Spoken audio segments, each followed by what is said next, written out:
Hey, yo, everybody, what is good? SOS Wrestle Talk back at y'all once again for another review. This time we have the show of shows, the show that we've been leading up to all year. You already know what it is, man. We got Wrestle Kingdom 18. This took place this morning. Where did it take place at? Of course, as we all know, the mother frickin' Tokyo Dome. So, this is your first time listening to us, checking us out. We're the almighty SOS Wrestle Talk. Be sure you subscribe, like all that good stuff, man. Tell a friend to tell a friend. The price of subscription is $3.99. It don't cost you a damn thing. So without any further ado, let's go. We had an attendance today of 27,422. I want to say maybe a little bit down from last year, maybe a little bit down from the year before that, but nearly 30,000. They're not capping on numbers, I don't think. So that's a nice amount for the Tokyo Dome. So the first match we get on this show was actually a pre-show match. It was actually, it came on, I think, about like 2:30. No, it was actually on, 2:30, I believe, is when the match started. It was a no time limit KOPW 2024 Rambo. The final four will meet at New Year's Dash, which takes place tomorrow morning. I believe in Korakuen Hall as well. That's always been a staple of New Japan. Once they have the show of Wrestle Kingdom in the Tokyo Dome, they have it back-to-back at the show of Korakuen Hall. So the final four for in the morning, we have pretty much representatives of all stables, damn near, except LIJ. We have Great-O-Khan, of course, representing the United Empire. We have Taiji Ishimori, representing Bullet Club. We have Yo, and we have Toriano. So they're going to be competing for that KOPW title tomorrow. No Taichi, so he's not the champion anymore. It is dope. I like that it resets, but then too, it's just like a guy would just not be the champion anymore. And this is kind of like, okay, that's fine.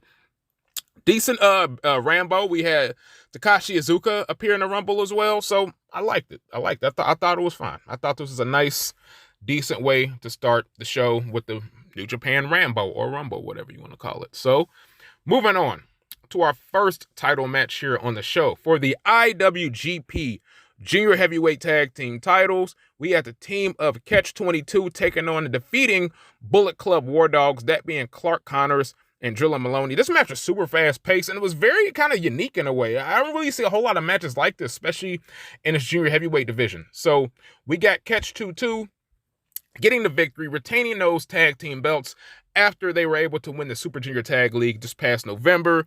I believe this is their this is their third title reign, I believe. So this match is under 10 minutes right here. Fast-paced sprint.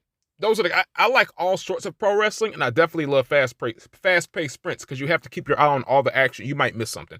And speaking of missing something, match number 2 on this show for the New Japan World Television Championship, 15-minute time limit, of course. We had Hiroshi Tanahashi taking on and defeating Zack Sabre Jr., ending his one-year reign, stopping his defense total at 16 right here. I believe he got him with a cradle pinfall. This was actually a really fast-paced match, and it was really fun. This was maybe a different match than Tanahashi or ZSJ has had in the past, but I think they added a little spice, added a little flavor to stuff that they've already had brewing and cooking. So I like this a whole lot, man. It was just a fast match, man. And that's kind of a theme you're going to notice here going on with this Wrestle Kingdom show. So moving on, next match we had 30-minute special singles match. We had Yota Tsuji taking on Yuya Uemura. Yuya Uemura getting the victory via the deadbolt suplex, almost 11 minutes right here. This match was just really fun.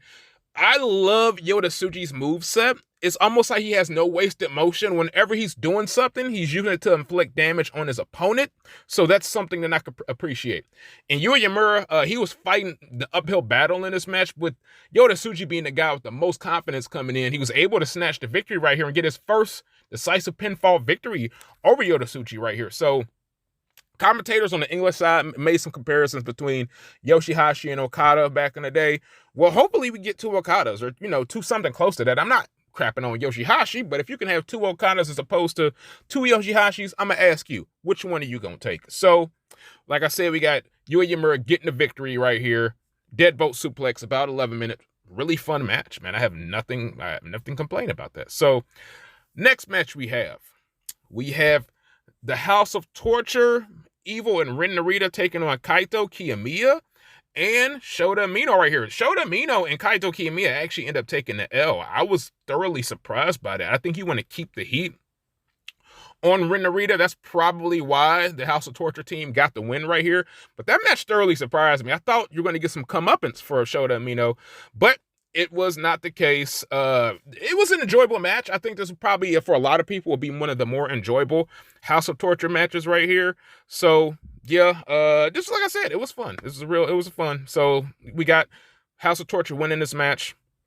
Solid. No complaints from me. Moving on up the card. So, we had a Never Openweight Championship match. Tama Tonga taking on and defeating Shingo Takagi right here. He got the victory. I believe it was a little under 10 minutes. Yes, no, it's over 30. It's like 13 and a half minutes right here. Got him with the DSD. We got Tama Tonga becoming the new Never Openweight champ. This match right here was a fucking banger, bro. This is one of Tama Tonga's best matches. If you're not the hugest Tama Tonga fan, solid effort by both of these guys right here. Shingo was going Shingo, and that's what he did right here.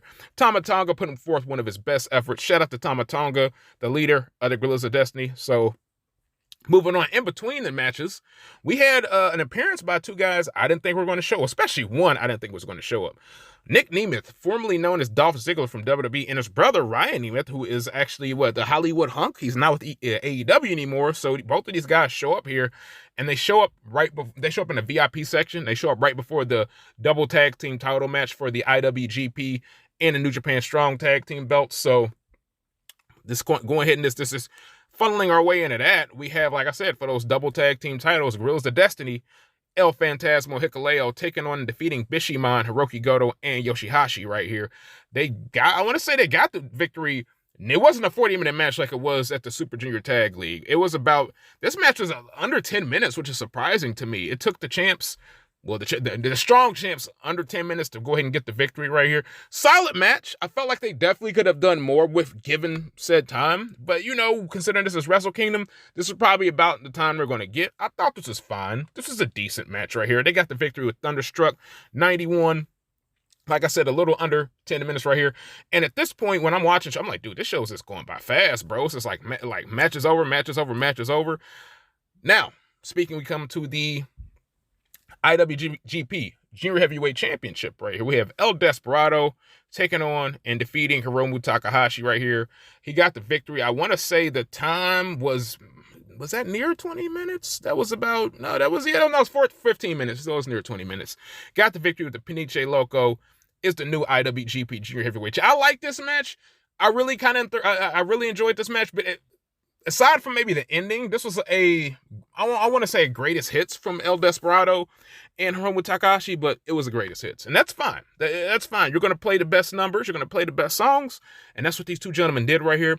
Solid match. Maybe not my favorite match on the card, but figure with Hiromu Takahashi having the title for about a year, considering what the state of the junior heavyweight division right now, it was probably best that El Desperado got the victory right here, becoming the new IWGP Junior Heavyweight Champion. I ain't mad at it. So, moving on up the card. Speaking of championship belts, we have for the inaugural IWGP Global Heavyweight Championship, we have David Finlay taking on and defeating Will Ospreay and Jon Moxley. So when this match started, or actually at the press conference, Moxley and Ospreay had unwritten agreement they're going to get David Finlay the hell out the match and then just let them two go at it. After that, they just start trading suplexes in the middle of the ring. We got an Os cutter attempt right here. Moxley dumped him on his head with the suplex, of course. We got Ospreay attempting a Spanish fly. Moxley reversing that to an armbar. So some really, really good stuff that was broken up by David Finlay, which people I know have hated right here. But this is just a bloody match. This is just almost like a fight right here. So David Finlay, we interference from Bullet Club War Dogs, Gabe Kidd, Clark Connors. It's good to see them. Finlay gets the victory at about 22 minutes, almost 23 minutes right here. Gets the victory over Will Ospreay. And post-match, this is where Nick Nemeth comes in. David Finlay gets in Nick Nemeth's face and tells him pretty much this is his house. You ain't welcome here. Pushes him. Then all hell breaks loose after that. They're brawling in the alleyway, not an alleyway, but an entranceway. They're brawling in the back. What I saw post-show, Nick Nemeth and David Finlay brawling in the back. So, yeah, that was just interesting. It was entertaining, though, and that's what it's all about. It was super entertaining. So, coming to the penultimate match of this show, and maybe one of the greatest matches of all time. This is not, hold it right here.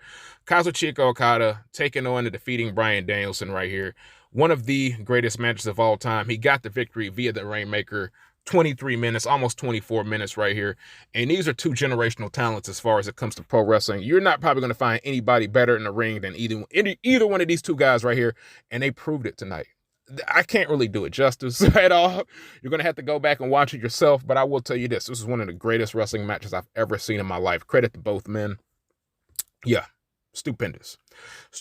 And what we've all come here for, the main event of this show, which there was no match that I think that went over 30 minutes. That's actually wild. And New Japan formula, I see what you're on to. So we have SANADA, the IWGP World Heavyweight Champion, attempting to make his fifth defense against the winner of the G1 Climax, that being El Ingobernable, Tetsuya Naito. Tetsuya Naito gets the victory in about 25 minutes right here, almost 26 minutes. The first half, oh my God, the first half was fucking amazing. It was so fucking, this is a really great match. This is a match that was more built on story than it was matches in my opinion, or was, moves or anything like that. So this is a feel-good main event. This made my heart happy, of course, with the ending roll call. Not before Evil and House of Torture tried to interrupt Naito, but his former stablemate helped him out and, gave him that little, like, nah, man, I know we got our beef right now, but this is what you was aiming for. It's showtime. So that was a nice nod to SANADA right here. Excellent main event, bro. Excellent main event. Ended the way I wanted to. Naito has completed a story before Cody Rhodes has, but the funny thing is he started it way longer, so that is what that is, man. But this has been my Wrestle Kingdom 18 review, man. Hopefully y'all enjoyed the show. Hopefully y'all enjoyed the review. Hell, hopefully y'all enjoyed me. But it's your boy, the Pro Wrestle Fly God, Stardust Yaku. Blunt Sea Naito, I am signing off. We're signing off for Wrestle Kingdom 18, man. Tomorrow we will be on the way to New Year's Dash. So I'm going to holler at y'all later. Peace.